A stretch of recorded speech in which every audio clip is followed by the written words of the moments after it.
Chiro Hustle. Sit back and learn from the greatest influencers in the profession on the world's #1 chiropractic podcast. Before we dive into this powerful episode, please remember to subscribe to our channels and give us a 5-star rating on iTunes to continue hustling.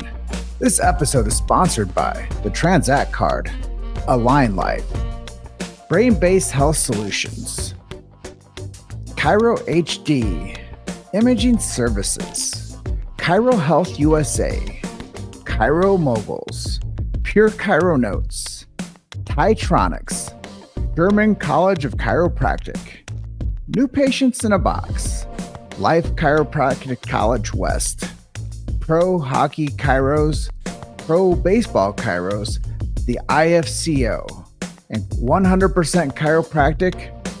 Let's hustle. Hey guys, welcome to episode 540 of the Chiro Hustle podcast. I'm your producer, Luke Millette, and here's your host, James Chester.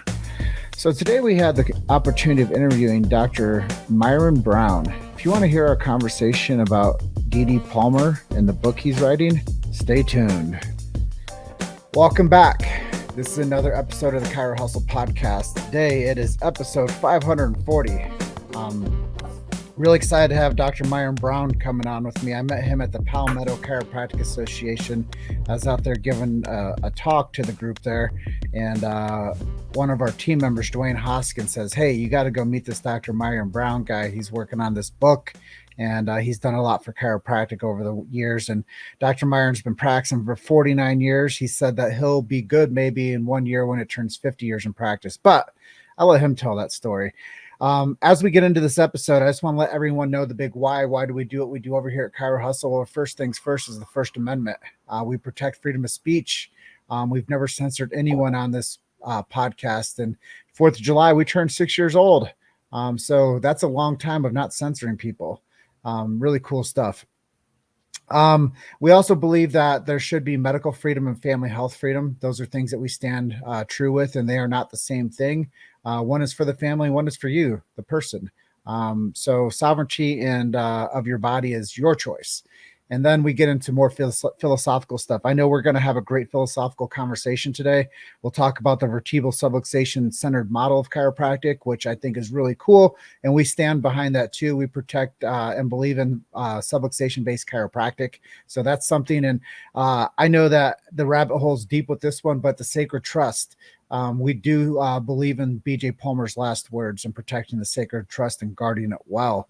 And then last but not least, innate intelligence and universal intelligence are two things that we really believe in. We believe that when man or woman, the physical gets adjusted, it connects them to man or woman, the spiritual.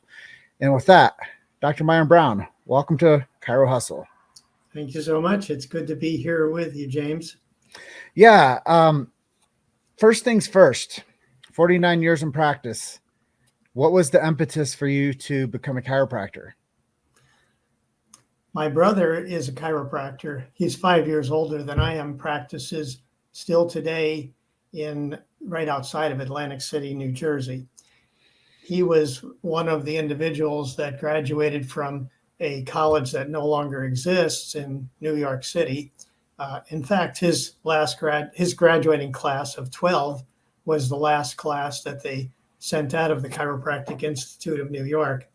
And his preparation was very medically oriented, yet he knew something about chiropractic in that our father had had great improvement in health problems after getting under chiropractic care. Brought my brother to the Chiropractic Institute of New York because it was close to where we lived in New Jersey. He went through there, and after graduating, he was kind of a little bit of a lost soul, not knowing what he wanted to do and realizing his preparation as a chiropractor was somewhat substandard. So he didn't have the enthusiasm that I was blessed to have after getting into practice. But he did know something about it, and he ran into a fellow by the name of Reggie Gold. Now, Reggie, I'm sure some of your listeners have heard that name because he's a giant amongst the philosophers of chiropractic. And although now deceased, many people still talk about Reggie. My brother took me to some meetings at Reggie's house where he would feed you first in a cookout in the backyard. Then he would bring about 30 to 50 of us into his lecture room inside, and he'd talk about chiropractic philosophy. And I went to a number of those meetings, and my brother supported me through the idea of finding out about chiropractic. And then he also, by the way, my brother's name is Marty Brown, and he's very well known on the East Coast as a chiropractor, somewhat a little senior to myself. And so he took me to meet a few other people who were giants in the profession. Took me to meet Joe Strauss, who was a young man just really breaking out in practice at that time. Joe Strauss wrote all those blue books that some of your listeners have, probably a lot of your listeners have seen and read. He also took me to meet a fellow by the name of Jim Zigafus, who listened to all my questions about what would you do if you had a real sick patient, and are you a real doctor, and all those kind of novice questions. And I heard all the right answers from these giants of chiropractic. So I enrolled at Palmer College in 1970, wanting to go to the best chiropractic school that existed in 1970. And at that time, I enjoyed every minute there. But I must say I was a little disappointed because I thought all of what I was going to learn was like Reggie Gold and Jim Zigafus and Joe Strauss and my brother. And I found out, well, actually, they were trying to ape the medical profession even in 1970, which was only 9 years after B.J. Palmer had passed away. But they were in a big shift at that time. And so I got into the profession mildly disappointed about my education, but still very enthusiastic about it. And during my senior year in Palmer, they started a new college down in South Carolina, Sherman College, and they were holding their first Lyceum. So I went down there and found out what that was all about, met Tom Gilardi, who Reggie introduced me to. And next thing you know, I graduated a couple of weeks after that. And I think 3 weeks after that, I was on the faculty at Sherman. And so I was really wet behind the ears, but full of enthusiasm, trying to make up for what I didn't know. And so that's how I got into the profession. Does that answer your question? It does. And it sparks me up with the funny question to follow that up with. What was the going rate for an adjustment when you got out of chiropractic college? Well, first thing, let me tell you, my tuition at Palmer was $400 a quarter at the time. It's a whole lot less than when I graduated. I had just a tiny bit of student loan debt, but it measured out to about, I think, around $2,000. And that was because of my undergraduate, not because of my chiropractic education. I believe, and I'm really scratching cobwebs to answer this accurately, but I believe that when I first started to practice, it was somewhere around $8 or $9 a visit. And that was the going rate. So yeah. I think that's changed a little since then. Yeah, it's just a fun thing for me to hear, because I interviewed a gentleman earlier named Lee Newman, and he is a second generation chiropractor, and he grew up with his dad. And he's like, I remember when my dad was doing $4 adjustments. Well, we have a fascinating history in this profession, and the more you look into it, the more interesting it becomes. I remember one time I was traveling and visiting with Carl Cleveland, president of Cleveland College, and he was telling me about how his grandparents and trying to think, I think even to some extent his parents practiced with a jail bag by the door because they didn't know when they might get arrested. So we have a colorful profession. Mm-hmm, mm-hmm. Yeah, and I'm sure you've seen a lot of regulatory agencies come through the profession, and different types of standardizations of how we produce chiropractors and different, models. So I know that you're working on something right now. It's relatively new, you were saying, called the International Agency for Chiropractic Evaluation. Yes. Would you mind gleaning on some of the construct of that for us? Sure. And there's probably some of the chiropractors listening that are aware of this, but I would suspect most are not, because this is an emerging accrediting agency. It is an agency devoted toward academic excellence in the field of vertebral subluxation education. So the goal is simply to try to educate chiropractors to deliver the highest possible vertebral subluxation centered care. That is not in competition with or opposed to anything else going on in this profession or any other. But what it does that no other agency is interested in or capable of doing is it focuses on expertise needed to evaluate a vertebral subluxation centered education program. And so we've been developing this for a number of years, but maybe if I get too far afield, just pull me back. But I would want to mention this is, although emerging as an accrediting agency, it's not a brand new thing.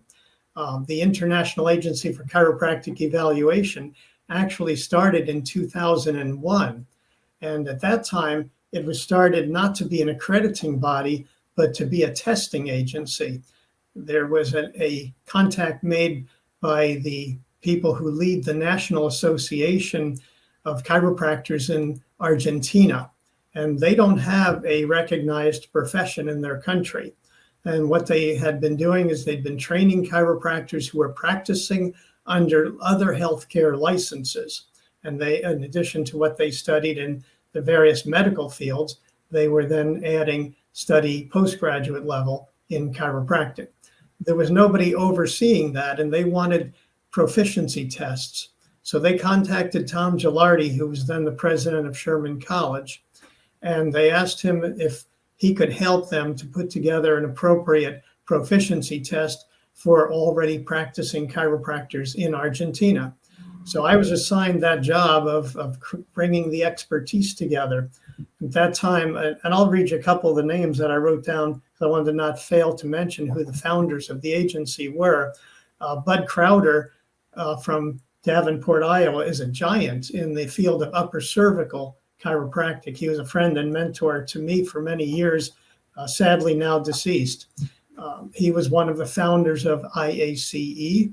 Joe Strauss, who I mentioned before, was a founder. Ralph Boone, who was a researcher as well as a former college president at the Southern California College of Chiropractic, and also served as president of the New Zealand College of Chiropractic.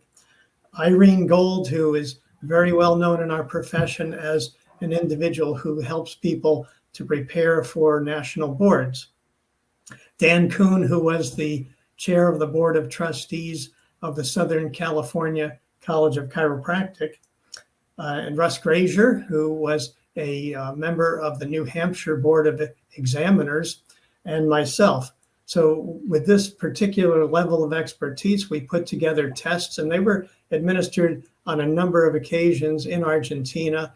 More than 100 people have successfully passed that test, and it was used as a preliminary or a prerequisite to entrance into an accredited university program teaching what was called a diplomatura, a postgraduate level program in chiropractic in Argentina.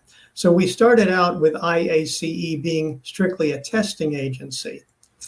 Then quite a few years later, in 2012, another group of experts in chiropractic education got together and formed something called the Sustainability Group.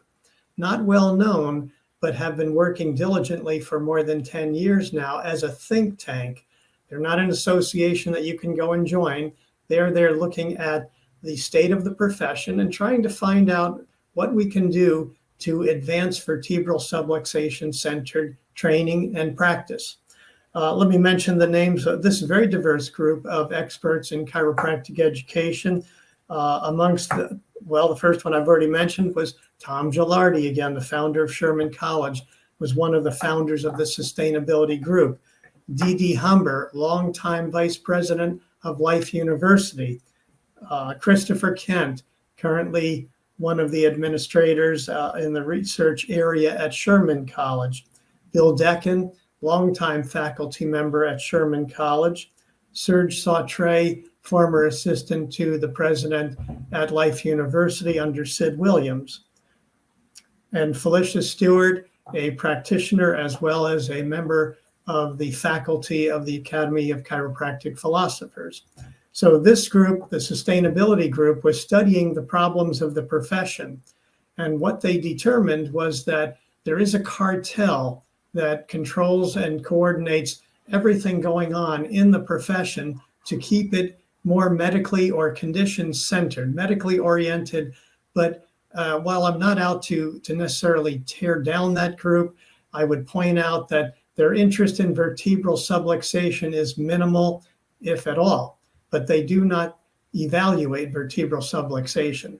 So the sustainability group looked at that, and they studied other problems of the profession for 3 years, problems that led to the non-proliferation of vertebral subluxation-minded chiropractors. And they said, this can't go on if we're going to have sustainability.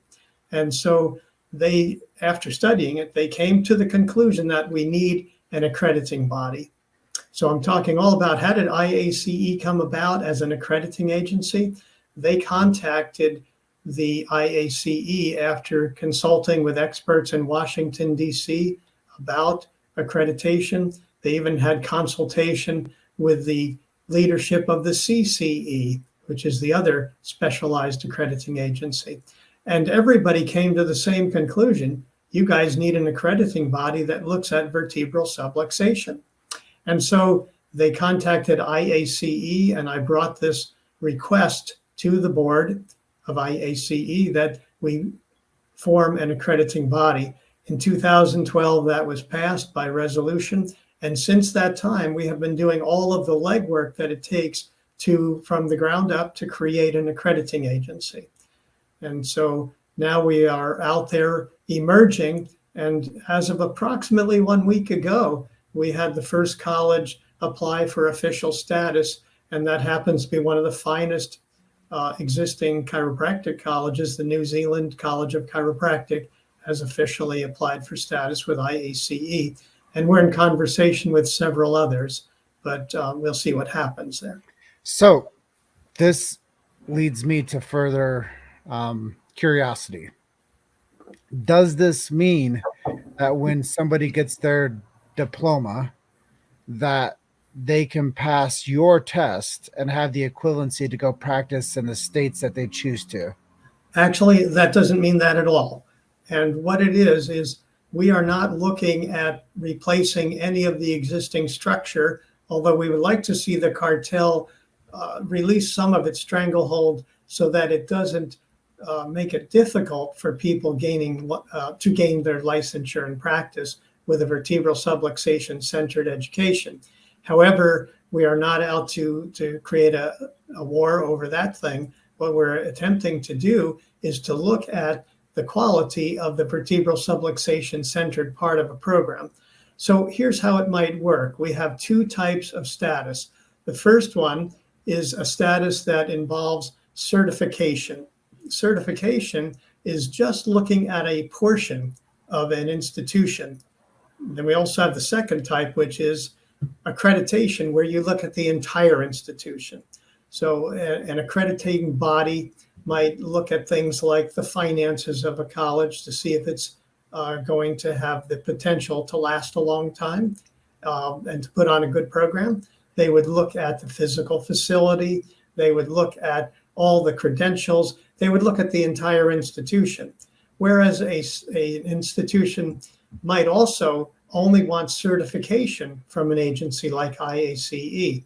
And so what we would do is we would then have a team evaluate just the vertebral subluxation centered part of what they are teaching, not look at the entire institution.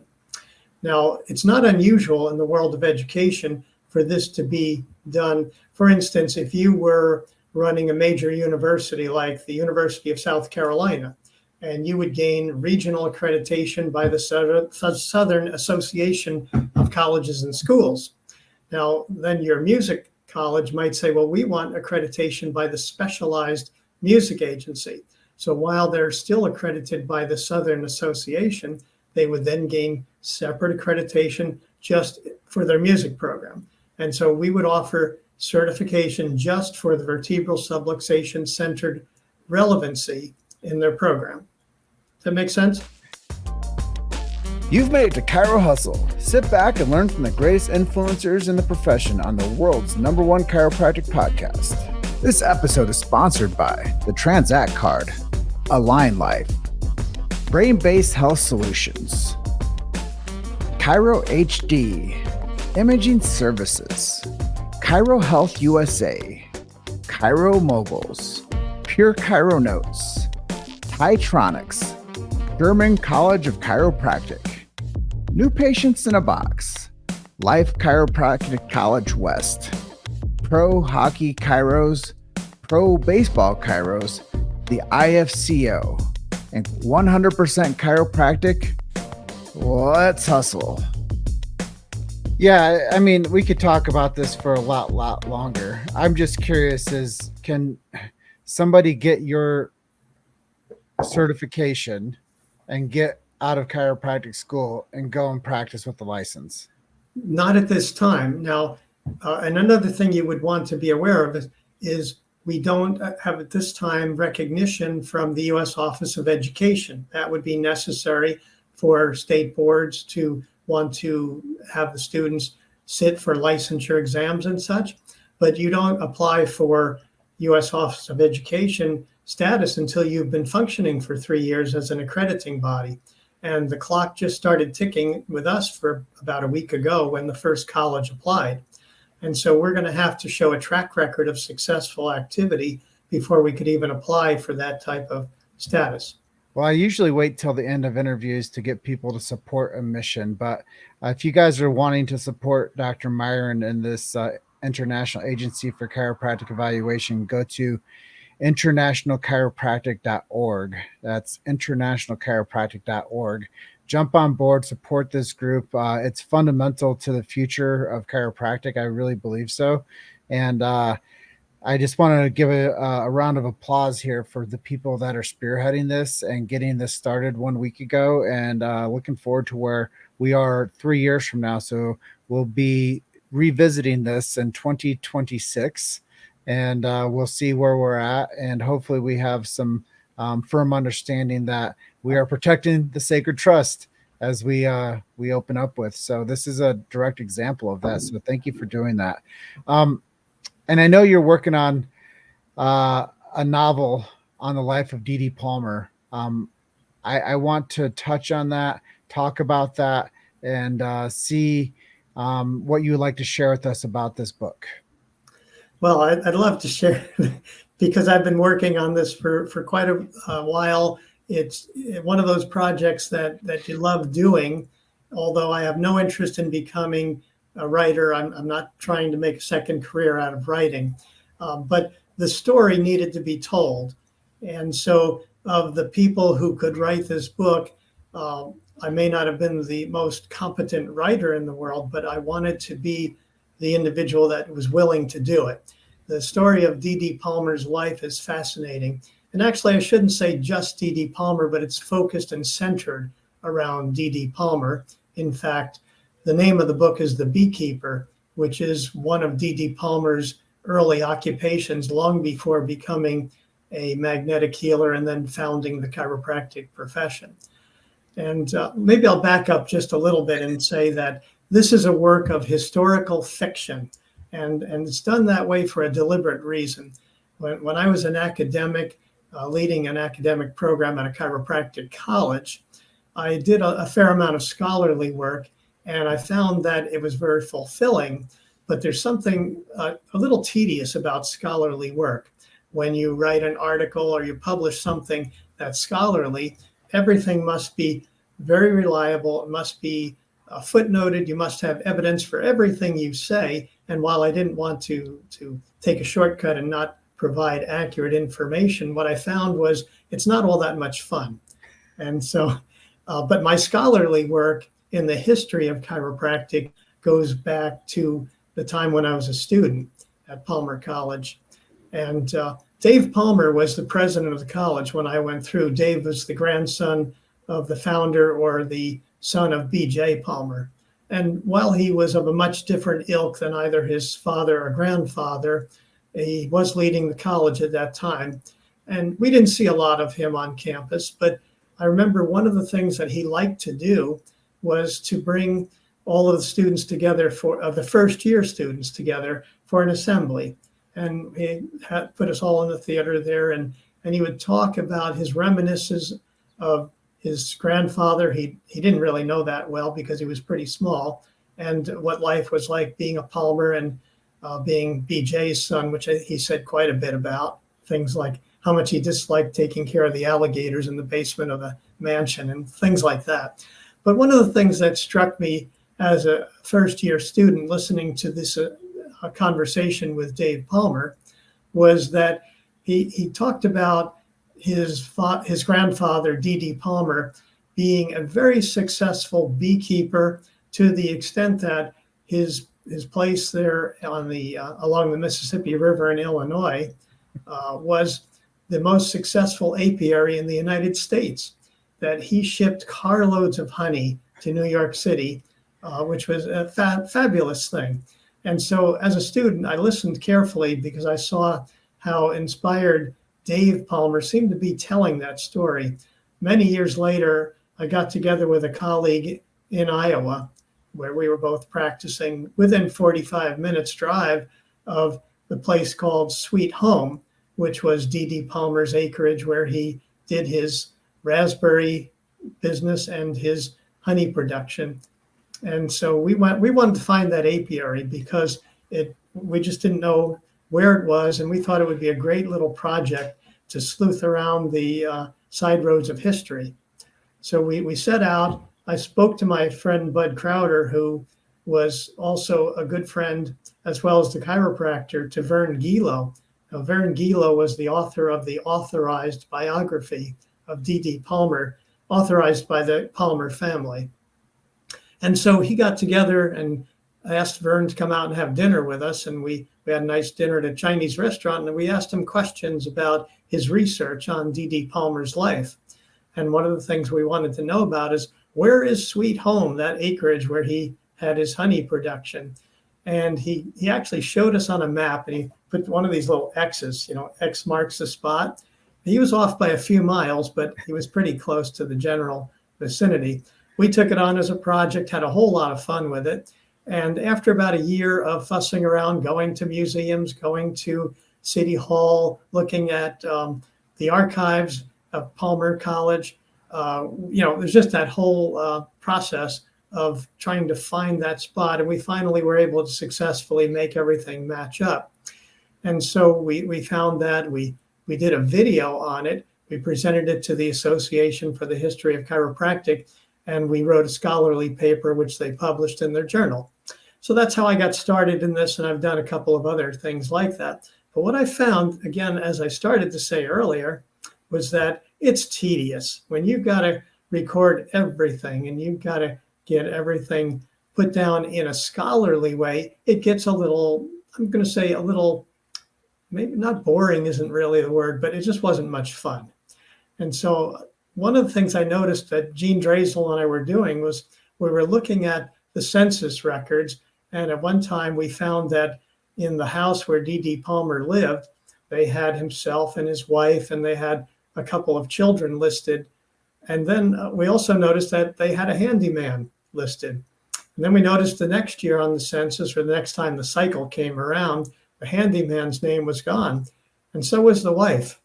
And so Gene and I are talking about it. I said, well, I'll bet you that Abba ran away with the handyman. Well, we have no evidence whatsoever about that.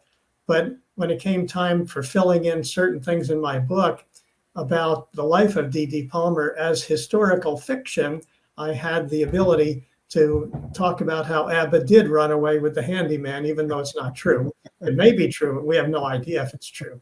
And so the book, while it's historical fiction, I'm going to say is at least 90% factual. And we filled in the gaps.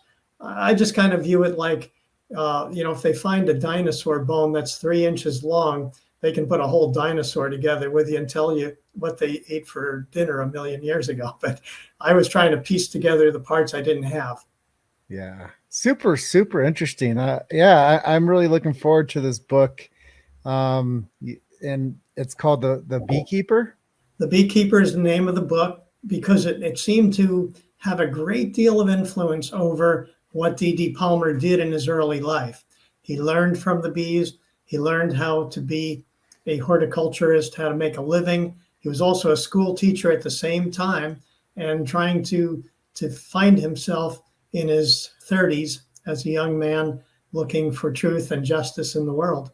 Super, super cool. And a lot of people don't know this, but Dee comes from Port Perry, Ontario.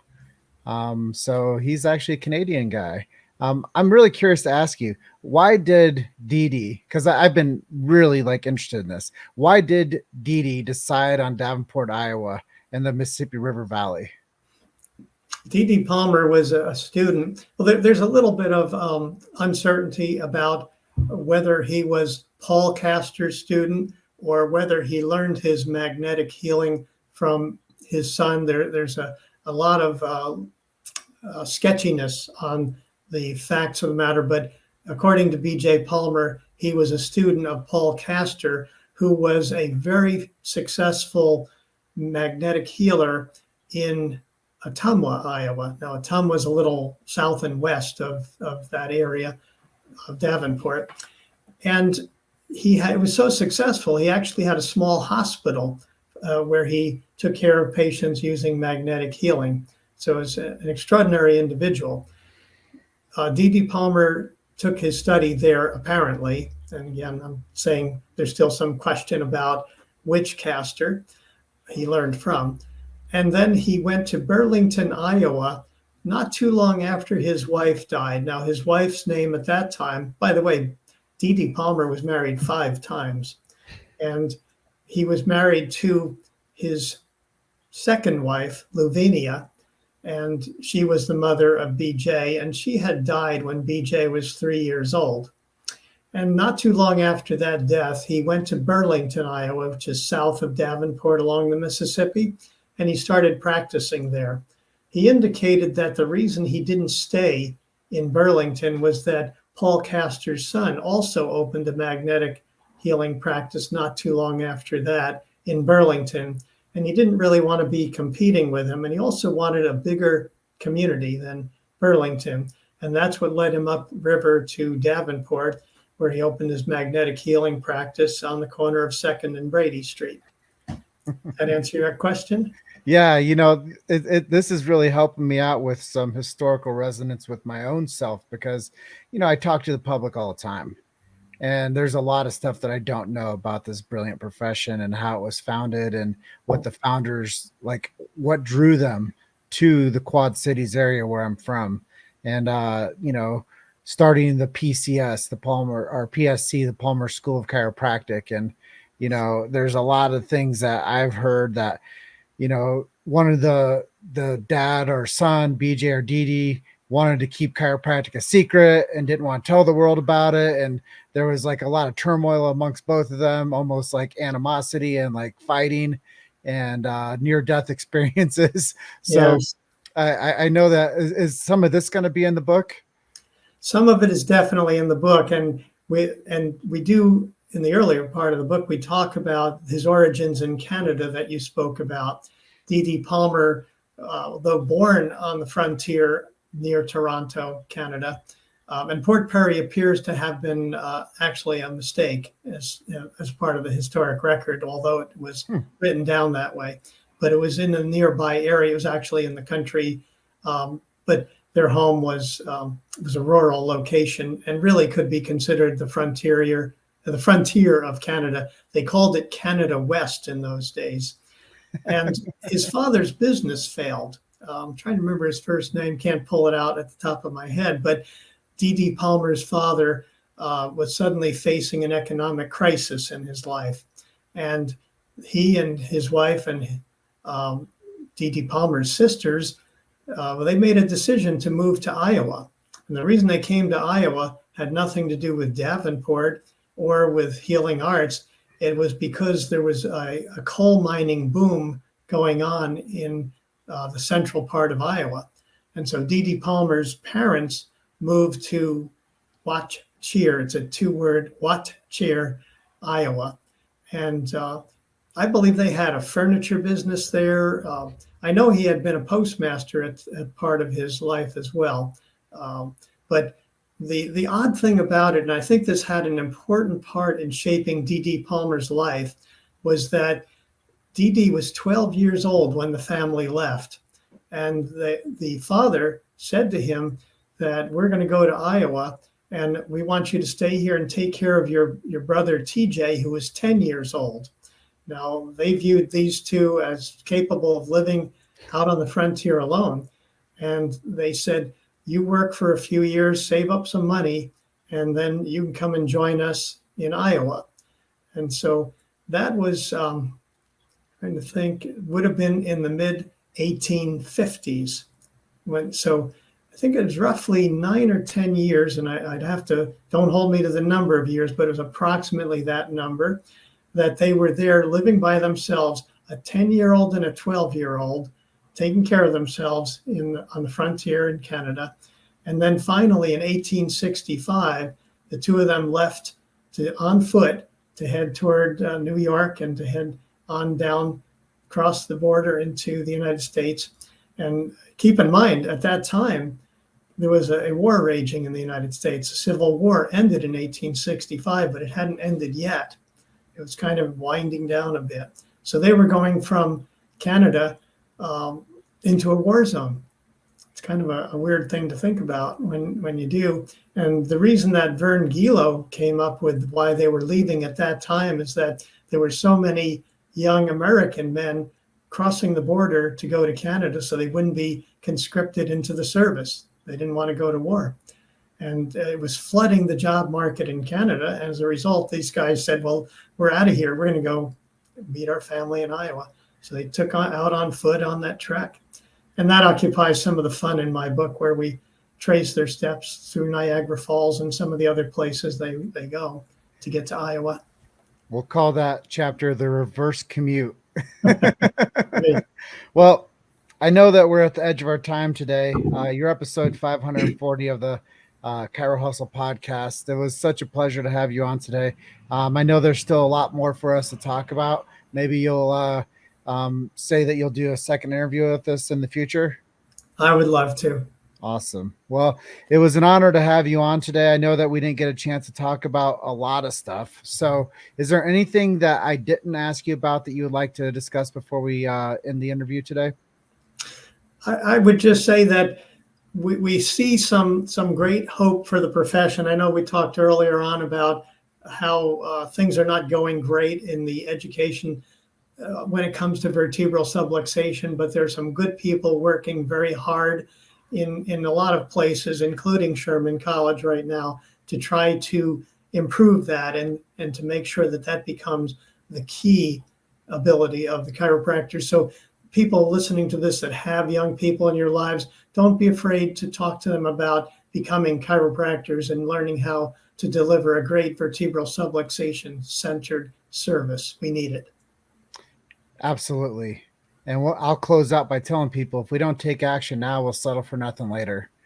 And if we don't tell people our story, then someone else will make up one about us. And if we don't own it, then they'll parcel it off and sell it piece by piece. So let's not see the yard sale of chiropractic anytime in our futures. And 49 years as a chiropractor, Dr. Myron Brown, appreciate you being on with the show today. And I'm going to close out by telling everyone, you're just one story away. Keep hustling. I'll see you guys on the next episode. Appreciate you, Dr. Myron. Thank you, James. All right. Bye for now. Bye. Thanks for listening to Chiro Hustle. Don't forget to subscribe and check back next week to continue hustling.